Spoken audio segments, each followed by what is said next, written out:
Hey friends, welcome to Storytime with Miss Norton. Now today's story is called Prairie Day, and I am super excited to jump right in and start reading because if you've been listening to my story, then you know that Laura is on a brand new adventure with her family.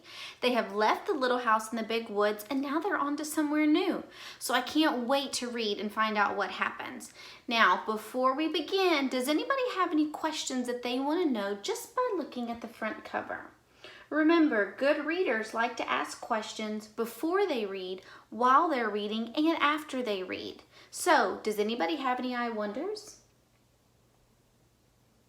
All right, I can't wait to find out. Let's see.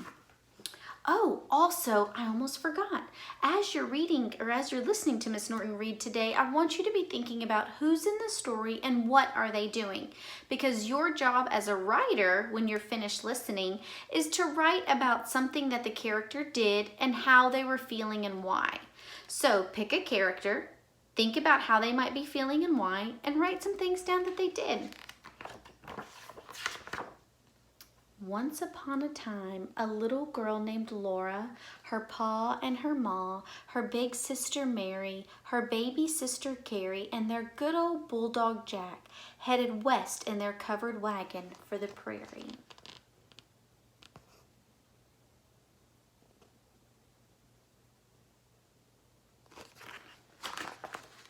They drove through the snowy woods until they came to the town of Pepin. Pa went inside the store to trade his furs for things they would need on their journey. Ma and Laura and Mary ate bread and molasses in the wagon, and the horses ate corn from the nose bags.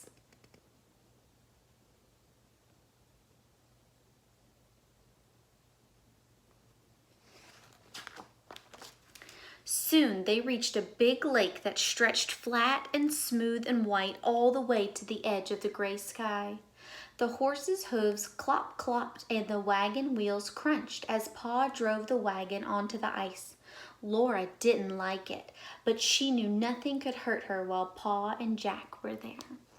Oh, friends, I wonder how she's feeling traveling on that ice.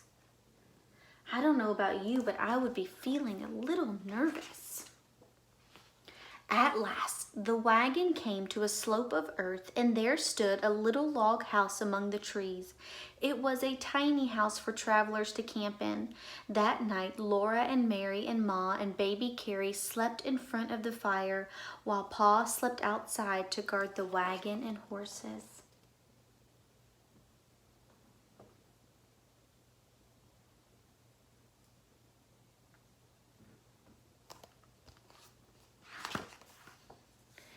Every day after that, they traveled as far as the horses could go, and every night they made camp in a new place. They crossed too many creeks to count and drove across long wooden bridges. They saw strange woods and even stranger country with no trees. Now I wonder why she thinks it's strange with no trees. Think about where she came from and what she's used to seeing.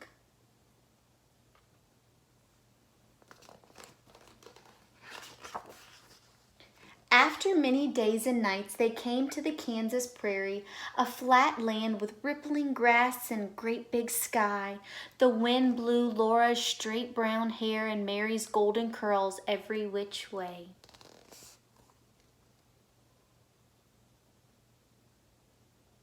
Look at Mary's face or Laura's face. I wonder how those girls are feeling.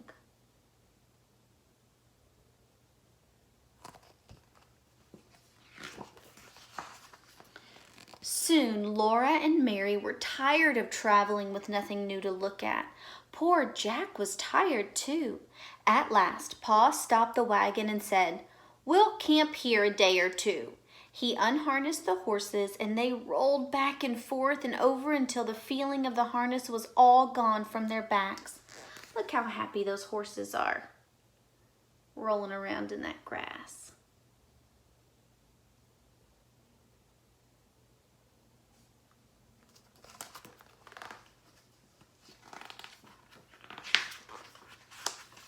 Pa cleared a space in the prairie grass for a fire, and Laura and Mary helped Ma get supper. Pa brought water from a creek, and Mom mixed the water with cornmeal and salt and patted it into little cakes. She fried slices of fat salt pork in the iron spider. The cakes baked, the meat fried, and Laura grew hungrier and hungrier.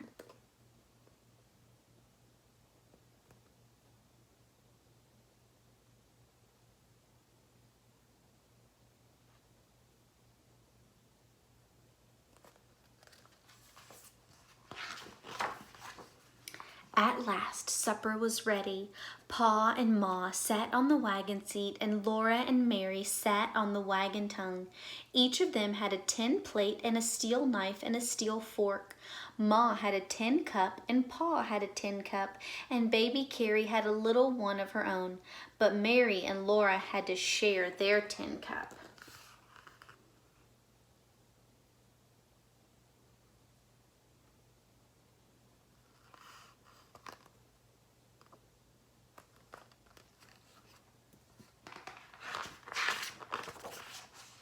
While they were eating supper, the prairie became dark and still, and soon it was past bedtime. Mary and Laura put their long nightgowns on and said their prayers and crawled into their little bed in the wagon.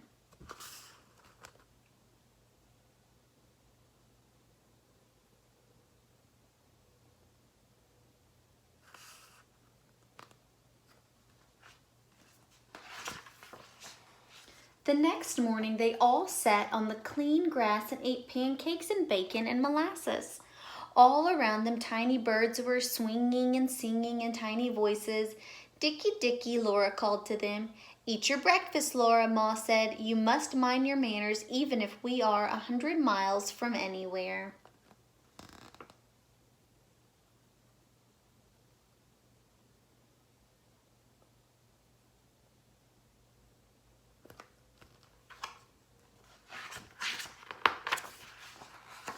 After everything in the camp was tidy, Pa went hunting and Laura and Mary went exploring. It was fun to run through the tall grass in the sunshine and the wind. There were huge rabbits and tiny dicky birds everywhere and little brown striped gophers. Mary and Laura wanted to catch a gopher to take to Ma. Laura ran and couldn't catch one. They took some flowers to Ma instead of a gopher.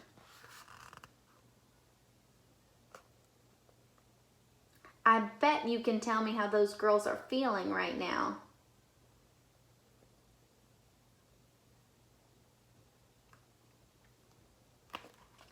And remember, authors aren't always going to tell you how characters are feeling. They're just going to have to guess how they're feeling based on what they're doing. Or maybe even what the illustrations show. Like, look at her face. You can probably tell how she's feeling just by looking at her face.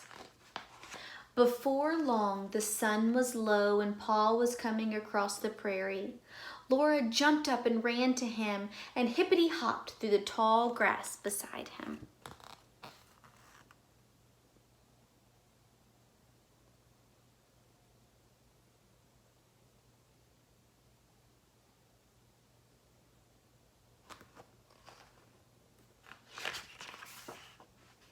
That night, after supper, Pa's fiddle sang in the starlight. The large, bright stars hung down from the sky, and Laura thought the stars might be singing too. Soon it was time for little girls to be in bed, so Ma tied on their nightcaps and tucked them into bed. Tomorrow they must be on their way again to find their new little house on the prairie.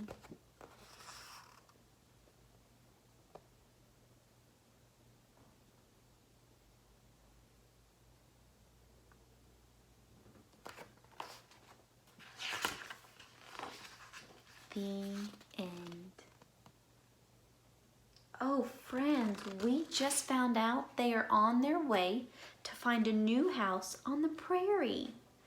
All right, in this story, we heard about Ma, Pa, Mary, Carrie, Laura, and the good old bulldog Jack, and even the horses were in this one. So choose your character. Think about how that character was feeling today and why, and what are some things they did. Don't forget to use those transition words. First, next, then, after that, and finally. All right, friends, again, I cannot wait to see what you come up with for your writing today. Bye!